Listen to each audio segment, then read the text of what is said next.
స్పర్శతో నన్ను దీవించుము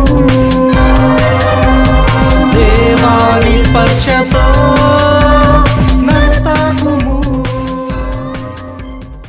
Brothers and sisters in Jesus Christ, the liturgy of the day compares the kingdom of heaven to a great banquet offered by God.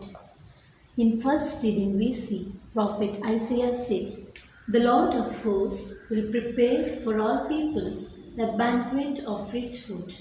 The Lord too says, He will wipe away every tear from their eyes.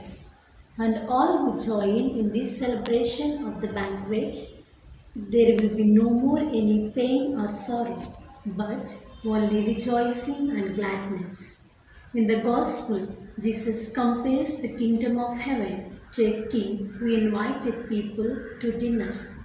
But we see a strange thing happened.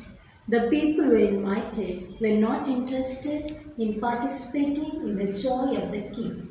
Most of them chose to remain busy with their own priorities.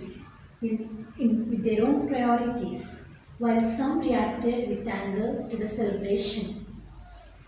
The king then ventures his invitation to everyone who is ready for the banquet and who is willing to share in the joy of the king.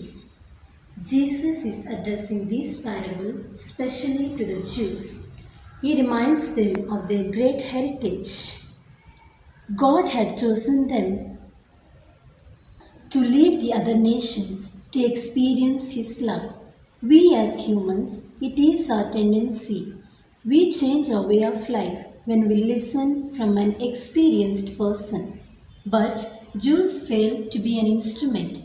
Time and again, God sends patriarchs and prophets to instruct the Jews, but they were all hard-hearted and foresighted and failed to recognize the bigger picture of life which God Himself is offering.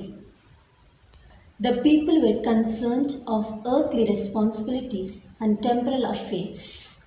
This indicates the grace of God cannot be taken for granted. Hence, God extended the invitation to all the nations through Jesus Christ. Only one thing is required here: to put on the garment of salvation, the garment of virtues which is pleasing to God. Let us earnestly pray to the Lord that we may not lose sight of eternal values of life, such as loving, caring, sharing, and fellowship with God and with others. Life is more than just work and making money.